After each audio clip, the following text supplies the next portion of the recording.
Hello and welcome back. I haven't slept in 30 hours. Let's do another monster.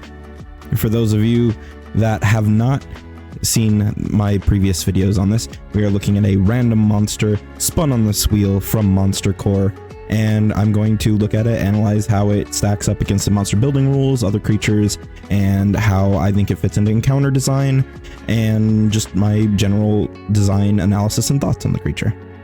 So let's get started.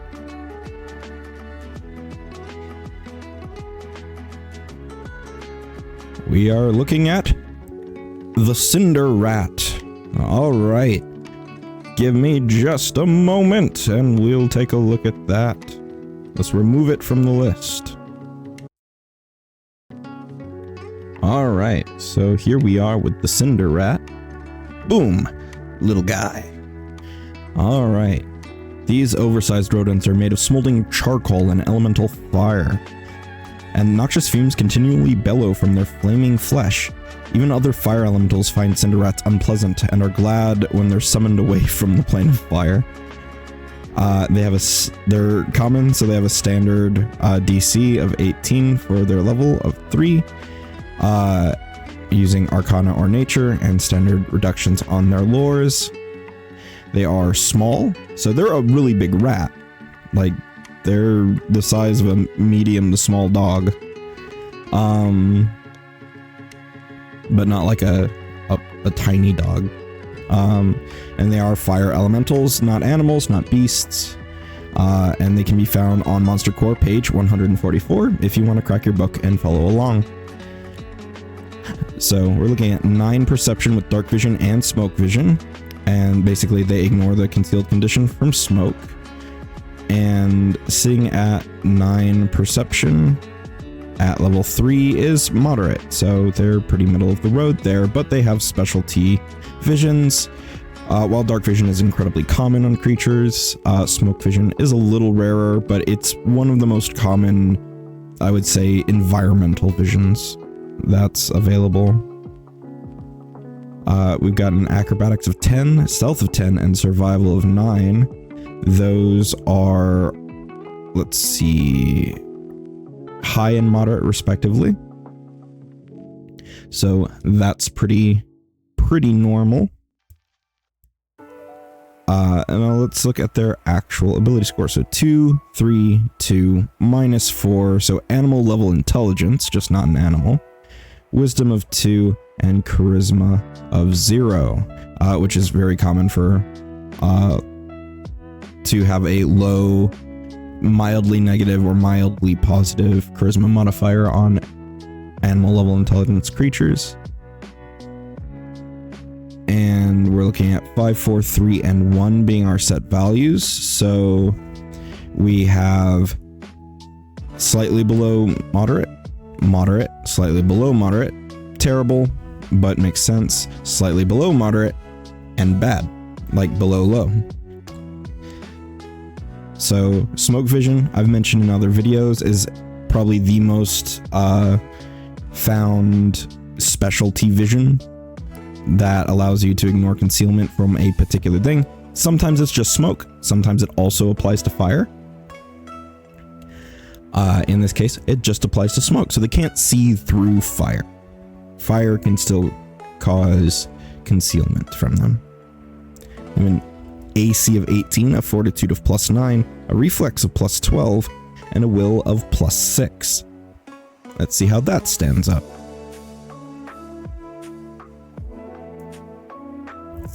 Let's see, armor class of 18 is moderate. So far, there's a lot of moderate going on. Middle of the road, that's not bad, especially for a relatively low level enemy. And one that I believe may actually come up in certain adventure paths quite early. So they don't want it to be necessarily a wreck your shop machine. Our saving throws were what again? 9, 12, and 6.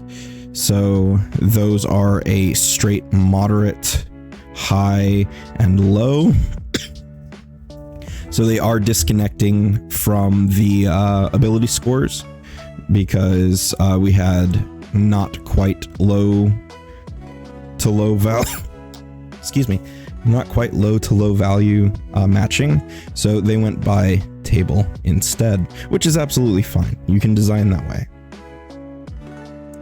Hit points, they had 45, I believe.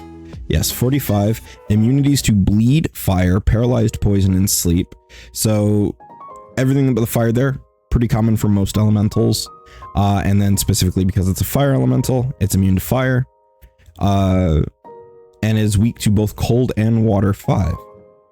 I do like that they simplified water weakness, earth weakness, and the like in the remaster. It makes dealing with such things much nicer. So it has firmly, again, moderate hit points. Fetid Fumes, it has a 5-foot aura, which has the fire trait. A creature that enters the aura or begins its turn there must succeed a DC 22 fortitude save or become sickened 1. Everything within the aura, including the Cinder Rat, is concealed by smoke. So this creature's constantly concealed. It is a 5-foot aura, so it's bigger than the rat itself, which I believe is what may allow it to hide. Normally, you can't hide while concealed by things that obviously show off your location, but this basically makes a 15-foot wide ball of smoke. It's a little harder to work with. And it sickens, so that just also makes it harder to hit. I would say, reasonably speaking, for one round, a wind spell could blow it away, very briefly, disabling the concealed condition and its ability, but it would swiftly return. And anything that can counteract or suppress fire effects will also work against it. So, not that it's level appropriate at all, but if you had a, what's it called, Frostbrand, or its remaster alternative, you could go shwa and put out the flames. And then other than that, it's very straightforward. It's quite fast at 40 feet for level 3 and for a small creature. And it has a Jaws with a +10 to hit, which is, let's see, moderate again. But I suspect its damage might be a little high. So 1d8 plus 4 fire plus 1d4 persistent fire. So we will treat that like 2d4 fire when calculating damage. So for level 3, we're looking at d8 plus 4 being moderate, and we're adding another 5 damage to that. So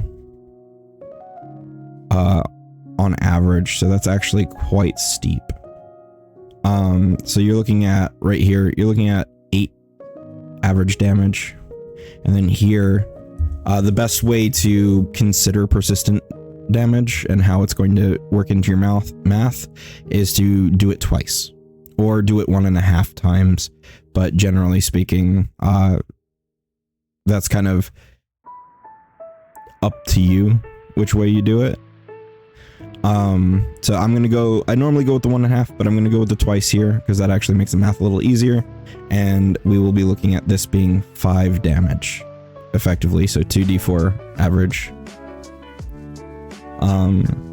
So 8 plus 5 is 13, which for a level 3 creature is just above high damage, and it has the potential for more. Now, that is off of the initial hit. Assuming they do not recover, your damage actually just then goes down to moderate, because you do not stack the persistent damage. It doesn't reapply necessarily. You could crit and increase it, but that's going to increase everything. So your initial hit is worth high damage, and subsequent hits until they recover from persistent damage are a little lower, or are moderate, yeah, at 8.